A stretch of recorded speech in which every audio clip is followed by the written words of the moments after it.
Assalamualaikum murid-murid. Jumpa lagi bersama saya Cikgu Muhammad Azmi. Okey. Topik pembelajaran kita iaitu bahasa Melayu. Dan sebelum ini kita dah belajar beberapa aspek, iaitu yang pertama, aspek dalam bahasa Melayu. Kita dah belajar beberapa kemahiran dalam bahasa Melayu, iaitu yang pertama kemahiran membaca, kemahiran mendengar dan bertutur, kemudian ada kemahiran menulis dan juga aspek tata bahasa. Dan hari ini kita masuk kepada aspek seni bahasa.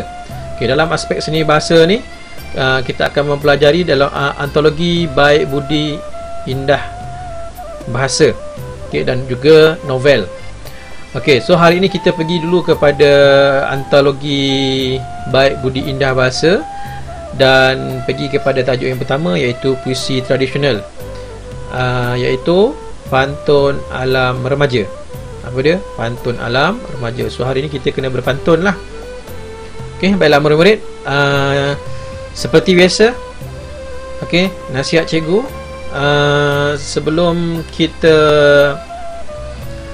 memulakan pembelajaran, cikgu nak memperingati anda, sekiranya anda telah menonton video cikgu dalam channel YouTube ini, anda diminta untuk membuat latihan pengukuhan dalam Google Classroom yang telah saya sertakan link, kemudian isi kehadiran dan seterusnya.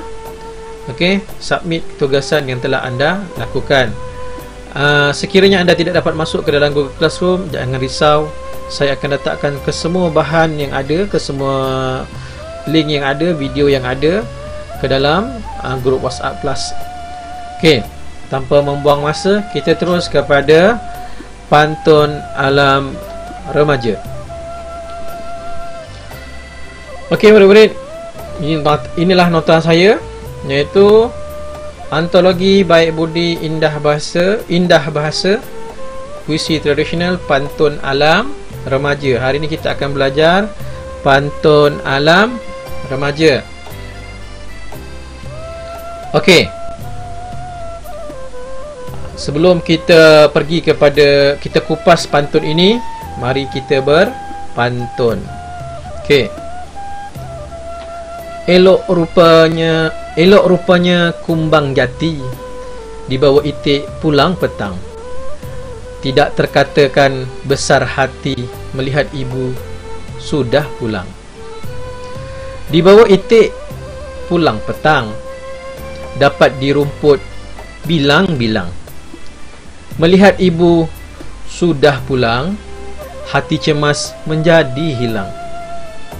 Ayam kinantan terbang mengekas, hinggap di ranting bilang-bilang. Melihat bonda pulang lekas, hatiku besar bukan kepalang.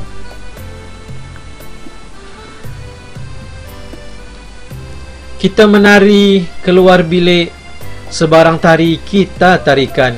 Kita menyanyi adik-beradik, sebarang nyanyi kita nyanyikan.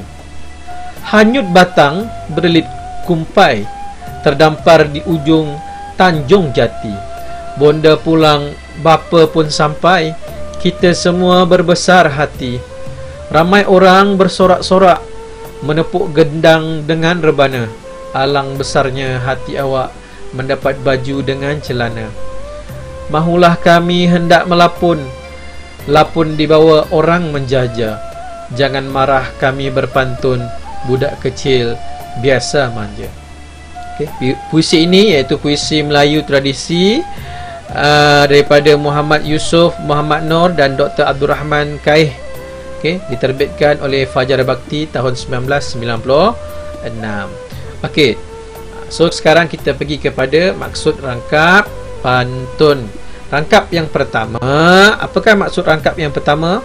Anak-anak akan berasa sangat gembira sewaktu menyambut kepulangan ibu ke rumah. Yang kedua, ketakutan dan kerisauan anak-anak sewaktu ketiadaan ibu akan hilang apabila melihat ibu pulang ke rumah.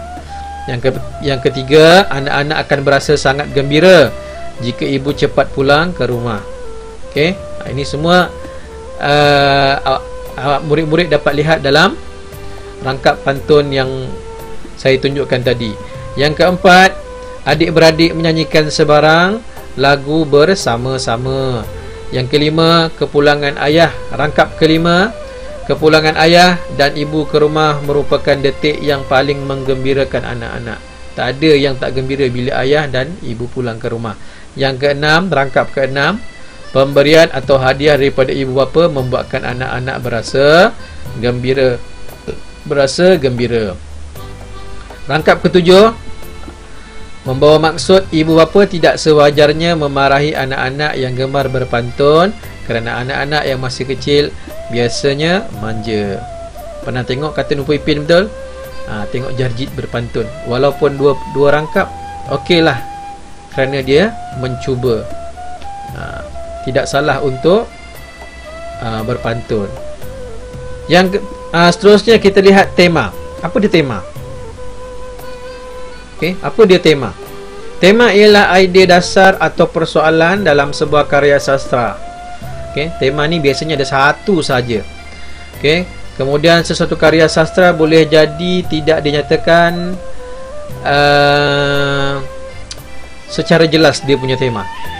Okey, so kat sini kita tengok apakah tema kepada pantun alam remaja ni, iaitu kegembiraan anak-anak sewaktu menyambut kepulangan ibu bapa mereka ke rumah.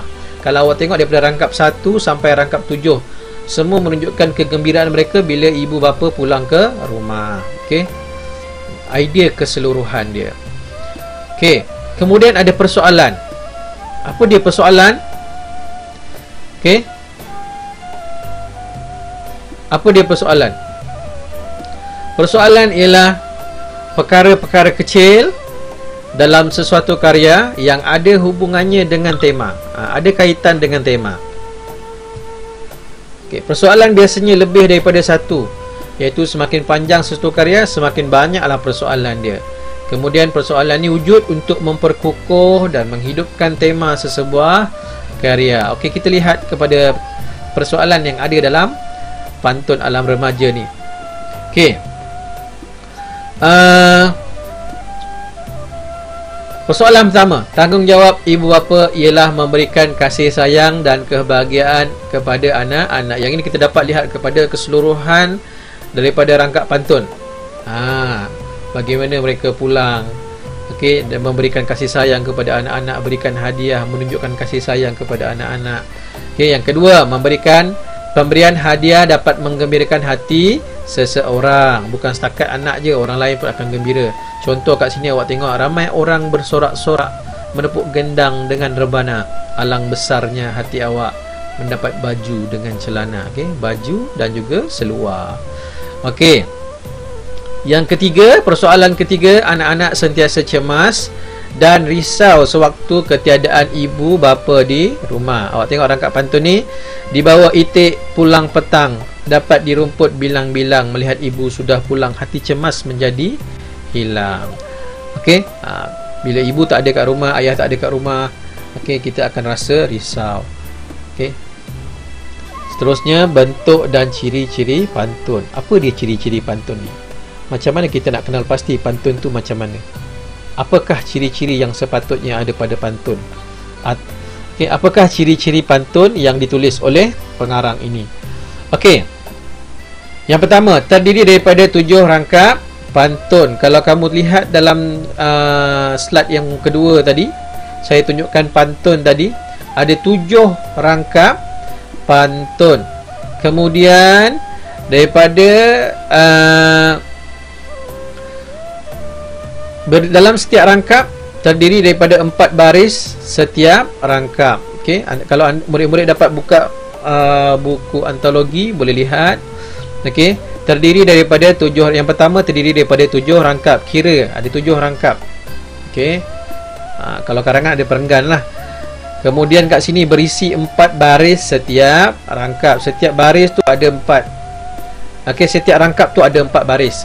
Kemudian ada pembayang dan juga maksud dia. Yang atas, 2 atas tu pembayang, 2 bawah itu membawa kepada maksud yang hendak disampaikan. Kemudian bilangan katanya 3 hingga 5 patah kata setiap baris. Macam mana nak tahu perkataan tu? Contohnya saya ambil ni, bilangan 1, katanya 1, 3, 1 hingga 1, 5, 1. So kira 1, 2, 3, 4, 5, 6, 7, 8. Kira itu setiap baris. Kita kena kira dia setiap baris. Okey, berapa patah perkataan? Paling sikit berapa, paling banyak berapa? Sebab tu dia dapat kat sini 3 hingga 5 patah kata setiap baris. Okey, sebaris. Okey, yang ke seterusnya terdiri daripada 9 hingga 10 suku kata sebaris. Ini macam mana kita nak tahu? Kiralah. Contoh saya bagi kat sini, saya tak tunjukkan pantun. Sini terdiri 1, 2, 3. Daripada 1, 2, 3, 4, 5, 6, 7, 8, 7. So kira sepanjang tu ada berapa? Ada berapa banyak suku kata? Okay, setiap baris sebaris, dia akan kira sebaris paling sikit berapa, paling banyak berapa. So kita kena kira lah, ada berapa banyak baris tu. Okay, ada berapa banyak suku kata yang terlibat dalam situ. Okay, kemudian yang seterusnya bentuknya terikat. Okay, bentuknya terikat kenapa? Kerana setiap rangkap ada 4 baris, tak ada 5, tak ada 6, tak ada 3 tiba-tiba, tak ada 1, tak ada 2. Dia terus 4 dia terikat. Kalau yang tak terikat tu, biasanya satu rangkap ada 2 baris, satu rangkap ada 3 baris, tak menentu. Okey, boleh faham? Kita teruskan pada unsur gaya bahasa dan keindahan bunyi yang ada dalam pantun ini. Okey, pantun alam remaja. Yang pertama, imej alam. Okey, kalau dalam soalan dia tanya, berikan contoh imej alam yang terdapat dalam pantun. Ni dia: itik, kumpai, ayam kinantan, ranting dan rumput. Ini semua contoh imej alam. Okey, yang kedua, peribahasa. Contohnya besar hati. Ni semua ada. Okey, inversi. Apa dia inversi? Elok. Okey, seterusnya ialah inversi. Contohnya elok rupanya kumbang jati. Okey, sebarang tari kita tarikan, sebarang nyanyi kita nyanyikan. Okey, kemudian asonansi. Asonansi apa dia? Asonansi ialah pengulangan vokal A. Mana nak tengok? Contohnya, tidak terkatakan. Okey, A. Besar A. Hati A. Ni vokal. Okey, vokal ada berapa? A, E, I, O, U. So kita lihat kat sini ada dekat sini ada A ada berapa? 1, 2, 3, 4, 5. Okey, kalau dalam ni biasanya kita gariskan dia. Pengulangan, bagi tahu dia asonansi apa dia? Ialah pengulangan vokal A.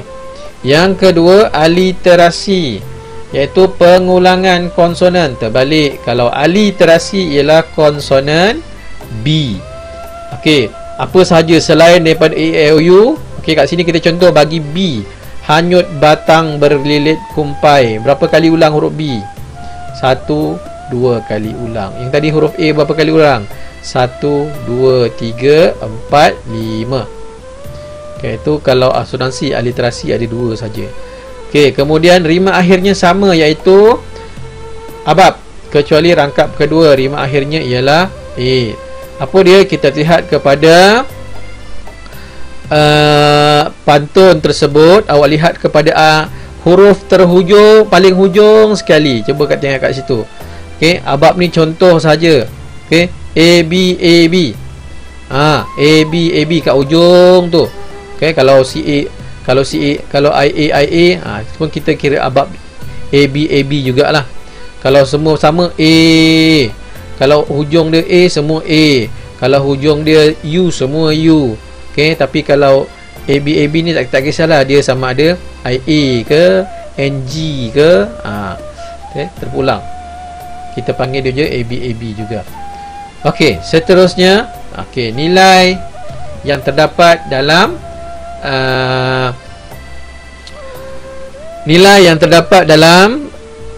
pantun alam remaja. Yang pertama, nilai kasih sayang. Kasih sayang daripada siapa? Daripada ibu kepada anak-anak. daripada ayah, ibu dan ayah kepada anak-anak. Yang kedua, B, tanggungjawab. Tanggungjawab ibu bapa kepada anak-anak. Yang ketiga, okey, baik hati. Siapa yang baik hati? Awak tengok kat situ tadi dalam pantun ibu bapa lah, sebab dia memberikan hadiah kepada anak-anaknya. Okey, yang keempat, D, menghormati. Hormat menghormati antara yang muda dengan yang tua. Okey, seterusnya, pengajaran. Ni murid kadang dia keliru. Apa beza nilai dengan pengajaran? Nilai kebiasaannya ada satu perkataan, tapi pengajaran kamu lihat mesti ada perkataan ni. Mestilah, haruslah, perlulah. Okey? Tengok yang pertama, kita mestilah menyayangi anak-anak. Nampak? Okey? Tadi ada nilai kasih sayang. Okey? Bila pergi kepada pengajaran, kita mestilah menyayangi anak-anak. Okey. Seterusnya, pengajaran yang kedua, kita mestilah bertanggungjawab terhadap keselamatan anak-anak. Nampak ada perkataan mestilah lagi. Tu beza dia nilai dengan pengajaran. Okey, nilai biasanya ada satu perkataan sahaja. Contoh, ambil bertanggungjawab. Cukup. Tapi bila pengajaran, kita mestilah bertanggungjawab terhadap keselamatan anak-anak. Okey, yang ketiga, kita haruslah bersikap pemurah untuk mengukuhkan ikatan antara anggota keluarga. Nampak? Kita haruslah, perkataan dia. Okey, bersikap pemurah. Yang keempat, kita haruslah menghormati ibu bapa. Okey, saya nak tunjukkan kat sini macam mana kita nak bezakan nilai dan juga pengajaran. Okey, kalau nilai tadi saya katakan apa? Ada satu sahaja nilai, manakala pengajaran, okey, lihat kepada perkataannya. Bila dia minta nilai, kamu beri satu perkataan dia. Antara nilai yang terdapat dalam pantun ala remaja ialah kasih sayang, tanggungjawab. Contoh. Manakala pengajaran yang terdapat dalam pantun alam remaja ialah kita mestilah menyayangi anak-anak. Yang kedua, kita mestilah bertanggungjawab terhadap keselamatan anak-anak. Itu beza dia nilai dan juga pengajaran dalam seni bahasa, dalam bahasa Melayu ini. Okey, baiklah murid-murid, itu sahaja pembelajaran kita pada hari ini. Okey, so dalam tajuk ini kita mempelajari mengenai pantun alam remaja, dan kita bermula dengan pantun. Kemudian yang kedua, kita belajar tema dia. Seterusnya persoalan, gaya bahasa dan juga unsur bunyi. Kemudian bentuk rangkap pantun, nilai, dan terakhir ialah pengajaran. Sebelum kita berpisah, okey, pada kelas kali ini, sekali lagi saya ingatkan anda, sila masuk ke dalam Google Classroom, lihat video saya. Okey, sila masuk ke dalam Google Classroom dan buat latihan pengukuhan yang telah ditetapkan, yang telah diberikan. Kemudian jangan lupa isi kehadiran dan turn in kerja yang telah saya berikan pada kamu. Yang tidak dapat masuk ke dalam Google Classroom, tak dapat login, berat dan sebagainya, saya akan postkan semua video saya, nota saya ke dalam WhatsApp group kelas. Okey, jangan risau. Saya minta anda semua salin semula nota yang telah saya berikan. Okey, sekiranya anda salin semula nota yang telah saya berikan ke dalam, salin semula nota yang telah saya berikan ke dalam buku panjang. Okey, buku panjang. Dan latihan tidak perlu kamu salin, jawab sahaja dalam Google Form yang telah saya sediakan. Nota saja sila salin dalam buku nota untuk Komsas, okey, komponen sastra. Itu sahaja daripada saya. Kita jumpa lagi pada masa akan datang. Yang belum like video cikgu, sila like video cikgu, dan juga yang belum subscribe, sila subscribe. Kita jumpa dalam pembelajaran yang akan datang. Assalamualaikum warahmatullahi wabarakatuh. Sekian, terima kasih.